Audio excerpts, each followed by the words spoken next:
Miss Dollar, conto de Machado de Assis. Estamos na terceira parte deste conto. Este é o sexto vídeo do conto inteiro, não da terceira parte. Para compensar essas fraquezas, já disse que Mendonça tinha qualidades não vulgares. Adotando a opinião que lhe pareceu mais provável, que foi a do amigo, Mendonça disse consigo que nas mãos de Margarida estava talvez a chave do seu futuro. Então seria difícil. Lembra do nosso sashimi e do nosso caranguejo? O amigo falou, olha, vai pelo caranguejo. E aí ele falou, então eu vou, né?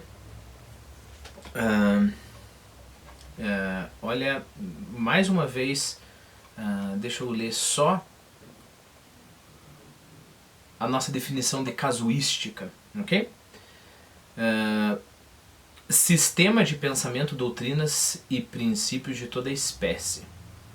E a submissão total a essas ideias. Okay? Lembre-se que no vídeo anterior eu foquei na última definição de casuística. Né?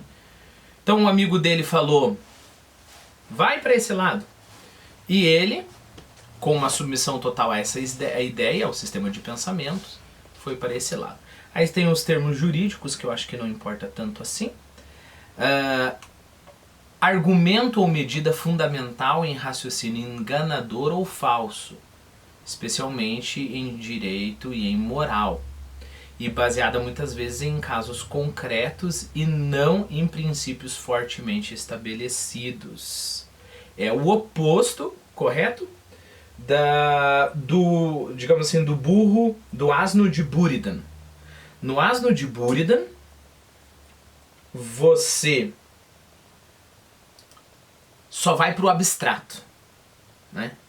Então, ora, se tem um monte de feno aqui e outro de monte de feno aqui, e os dois são igualmente desejáveis, eu não tenho solução para essa questão.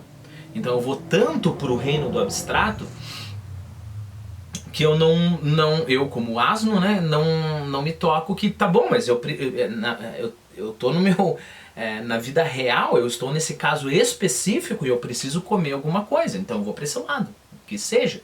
Né? Repare, essa definição para casuística é o oposto.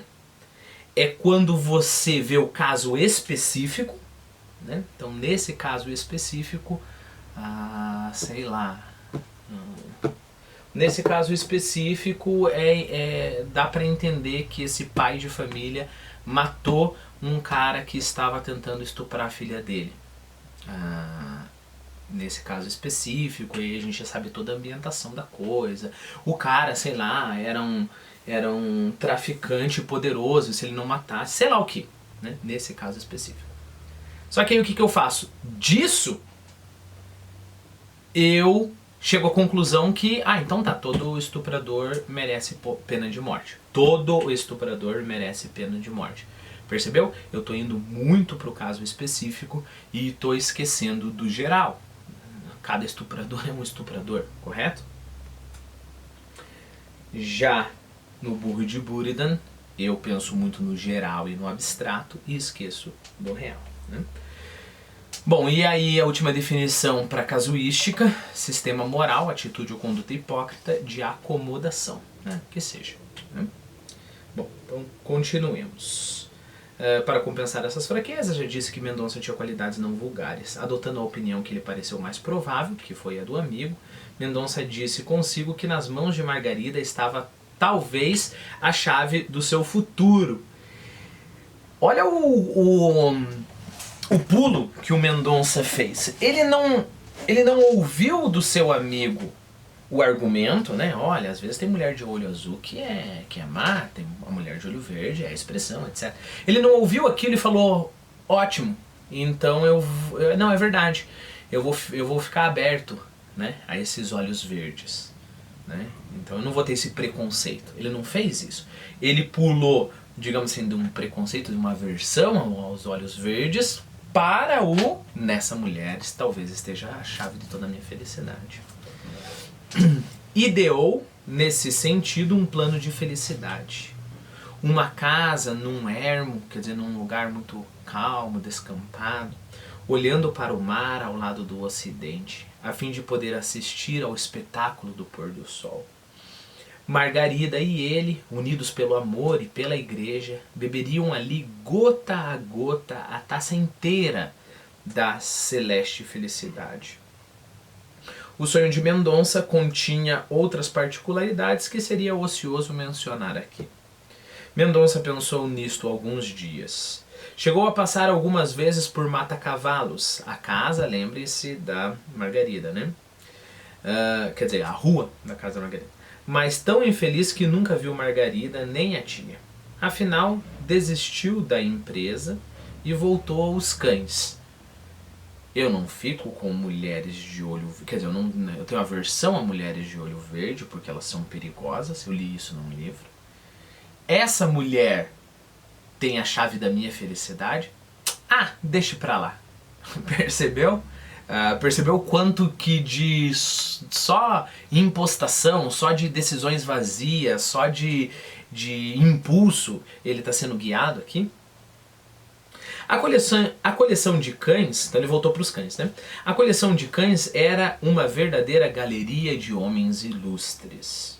O mais estimado deles chamava-se Diógenes.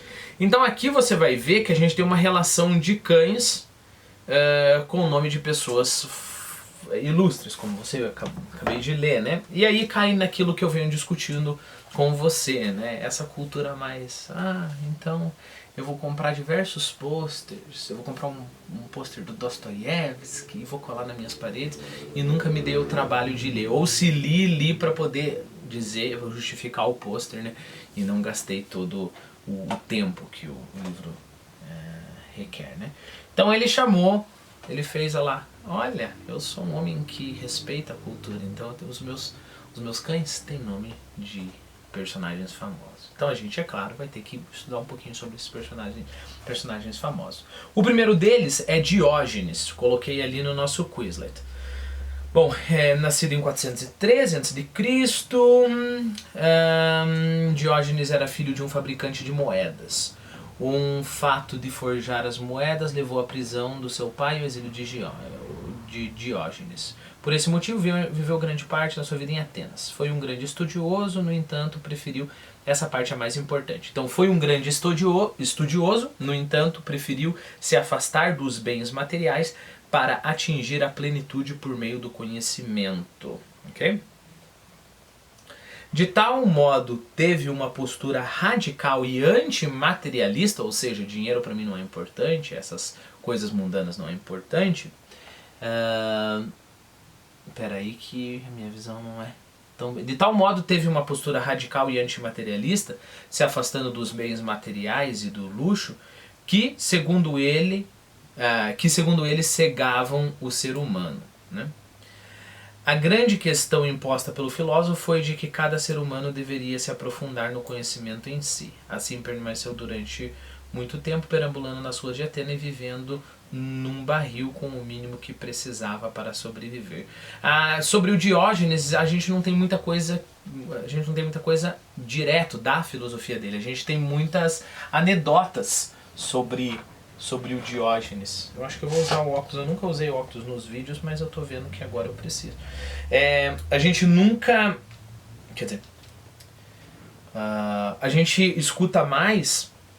não vou me sentir confortável com isso aqui não. Anedotas sobre Diógenes, né? Tem duas bem interessantes. Então lembre-se, o Diógenes fez voto de pobreza total, vivia nas ruas. As pessoas diziam que ele vivia com uma lanterna em plena luz do dia. Uma lanterna acesa, né? Uma lanterna, entende, como se fosse um lampião aceso, procurando. E aí quando perguntavam, mas Diógenes, o que você está fazendo em plena luz do dia aí com essa lanterna acesa? Ele fala, estou procurando um homem justo, estou procurando um homem sábio. Uma outra anedota sobre Diógenes é que um dia ele estava sentado, né, na frente à porta do seu barril. Tem algumas pinturas bem legais sobre o Diógenes. A propósito, o Diógenes vivia com cães. Então, é uma cereja do bolo aqui, né? Os maiores amigos do Diógenes eram os cães, porque os homens são corrompidos. Então um dia estava ele lá à porta do seu barril, um grande barril, né? Tranquilão, deitado na palha. E chega Alexandre o Grande. E o Alexandre o Grande se posta perante ele e fala: eu ouvi da sua fama, eu ouvi da sua sabedoria e eu vim aqui prestar minha homenagem a você. Então vamos fazer o seguinte: pede qualquer coisa que eu te concederei. Concederei, isso. Diógenes olha para Alexandre o Grande e fala assim: sabe o que eu quero? Aí o Alexandre falou: pode dizer? Quero que você saia da frente aqui, porque você está tapando o meu sol. Então basicamente é isso que o Diógenes queria, só que o Alexandre o Grande saísse da frente do sol dele. E aí diz que a resposta do Alexandre foi: se eu não fosse o Alexandre o Grande, eu queria ser Diógenes, né? Reconhecendo a grande sabedoria do filósofo. Então, e é claro, tem várias outras anedotas bem interessantes. Eu aconselho você a ver as pinturas, tem algumas 2 ou 3 pinturas interessantes, e as anedotas sobre o Diógenes. Procura no Google, não é coisa que precisa de uma fonte específica, né? Bom, o mais estimado dele chamava-se Diógenes. Havia um galgo que acudia ao nome de César. Bom, César eu nem coloquei ali, mas você sabe que é o Júlio César, né? Que seria o primeiro imperador de Roma, depois da República, né? Viveu no século I a.C., e aí depois no Senado ele foi assassinado. É o cara do até tu Brutus, né? Bom, e aí o César, um cão da água, o galgo que acudiu o nome de César, um cão d'água que se chamava Nelson. Tanto cão d'água como Nelson eu não conhecia. Bom, cão d'água é raça de animais bem proporcionados, excelentes nadadores, com corpo roliço e pelagem comprida de cor variada, classificado por Linneu como canis aquáticos. Não conhecia esse cão. E Nelson, quem que é o Nelson? Horatio Nelson, primeiro Visconde Nelson. Foi um oficial britânico. Então é Nilson. Horatio Nelson. Foi o primeiro Visconde. Foi um oficial britânico da Marinha Real, famoso pelas suas intervenções nas guerras napoleônicas. Olha que interessante, né? Ganhou várias batalhas, da qual se destaca a Batalha de Trafalgar. Lembre-se que tem uma praça muito importante em Londres chamada Trafalgar Square. Então ele venceu essa batalha em 1805, durante a qual foi morto. Então é uma grande personalidade. Principalmente, lembre-se, para aquele... Parece o velho colocando óculos para ler e tirando óculos para... Pessoal, a gente envelhece mesmo, vocês vão ver, vai acontecer com vocês vão ficar assim também. Não tô jogando praga, né? Tô dizendo que é uma verdade para a vida. Esse não é o ponto. O ponto é que... eu entendi porque eu li Nelson, porque o Machado traduz. O Machado faz isso, o Machado gosta de traduzir. Então, Charles para Charles e esse tipo de coisa, né? Então, repare que não só eles estavam muito mais próximos de quando o Nelson, então vou chamar de Nelson, quando o Nelson existiu, é no mesmo século ali, né? Por mais que já tenhamos passado 70 anos, mas Napoleão e tudo mais está muito vivo na memória, né? Lembre-se que nesse momento, provavelmente, é o Napoleão III que está reinando na França, o sobrinho do grande Napoleão o Grande, né? Então lembre-se disso, essas coisas estão frescas na memória deles, e não só isso, né? Não só isso, mas também essa admiração pelos grandes homens, pelos feitos de guerra, né? Bom, então e tinha esse cão da água que se chamava Nelson. Cornélia chamava-se uma cadelinha rateira. Rateira é uma cadelinha que caça ratos, né?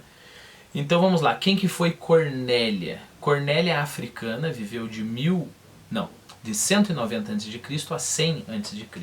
Foi uma matrona romana do século II a.C., claro, mãe dos irmãos Gracos. Esses irmãos Gracos vão ser bem importantes.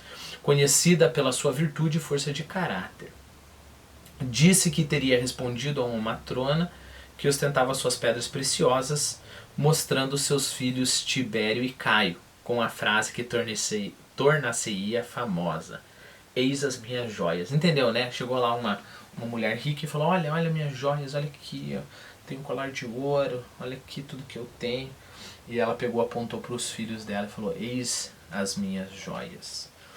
Mulher de vasta cultura, Cornélia conhecia várias línguas e a literatura greco-romana.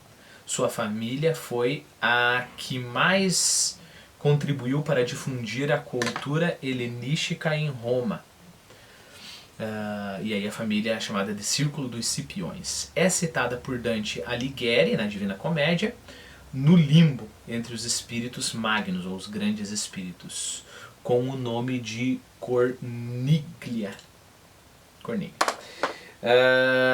Vale a pena eu dizer por que eu faço essas leiturinhas, para tentar incentivar que a gente conheça um pouquinho e depois, quando eu tiver mais tempo, fazer essas leituras dessas grandes biografias, né? Principalmente as grandes biografias antigas que o Machado de Assis seguramente lia. Bom, Cornélia chamava-se uma cadelinha rateira e Calígula um enorme cão de fila. Vera efígie do grande monstro que a sociedade romana produziu. Tem um filme italiano chamado Calígula. O que eu posso te dizer sobre esse filme? É claro que há um exagero muito grande quando as pessoas falam de Calígula. Calígula realmente foi um cara cruel, matava senador, disse que uma das coisas que ele fez é pegar as esposas dos senadores e abrir um bordel e cobrar lá uma ninharia para as pessoas dormirem com as esposas dos senadores, né? De ele chegar, por exemplo, em festa de casamento e tá lá a moça virgem se casando com o futuro esposo e ele fala algo como: eu, como imperador de Roma, tenho direito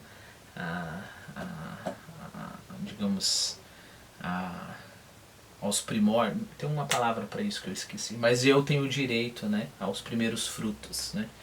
E aí desvirginar a moça na frente do marido, coisas terríveis assim, né? Bom, já falo sobre o filme, né? Então, primeira coisa, a gente tem que colocar um pouco em proporção isso, porque os relatos que a gente tem sobre Calígula foram de seus inimigos, né? Então, não sei essa história do bordel, não sei até que ponto, sei lá, todos os senadores não fugiriam, haveria pelo menos uma tentativa de revolta, né? Não sei. Acredito que uma história como essa da festa pareça mais crível, né? Porque é isolado, é um cara que não pode muita coisa, mas... Bom, então tem isso, mas ele é conhecido, não importa sobre a veracidade histórica real, não importa tanto para os nossos propósitos, mas ele é conhecido por toda a história, inclusive aqui, como o Imperador Cruel, né? Voltando para o filme. Então, tem um filme que retrata muito bem essa visão cruel em relação ao Calígula, né? Eu acho, não uma visão historicamente muito bem pautada. Pautada nos relatos, pautada no que o Machado de Assis, por exemplo, leu sobre o Calígula. É interessante, o nome do filme é Calígula.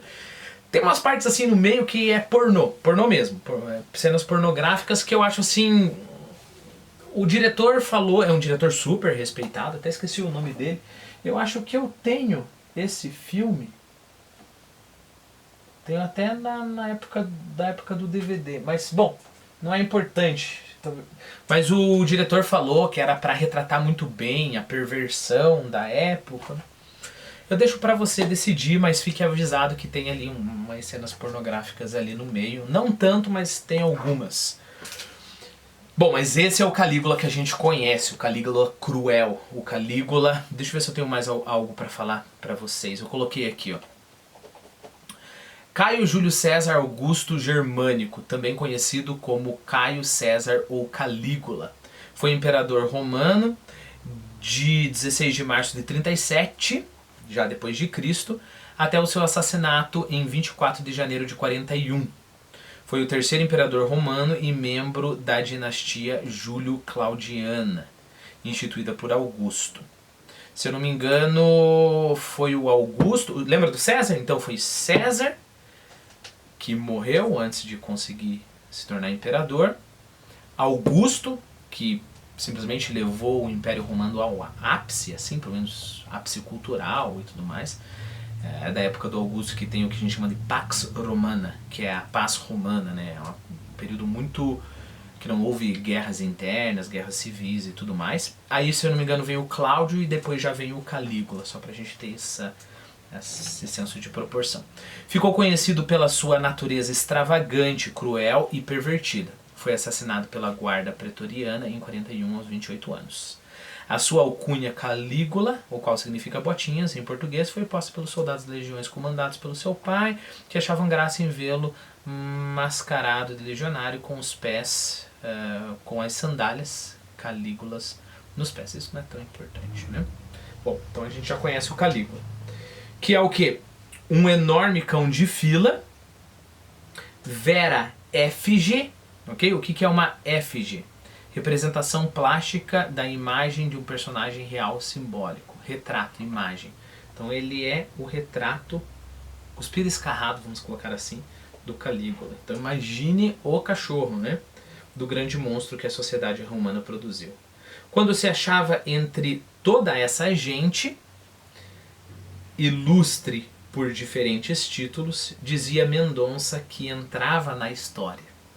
Era assim que se esquecia do resto do mundo.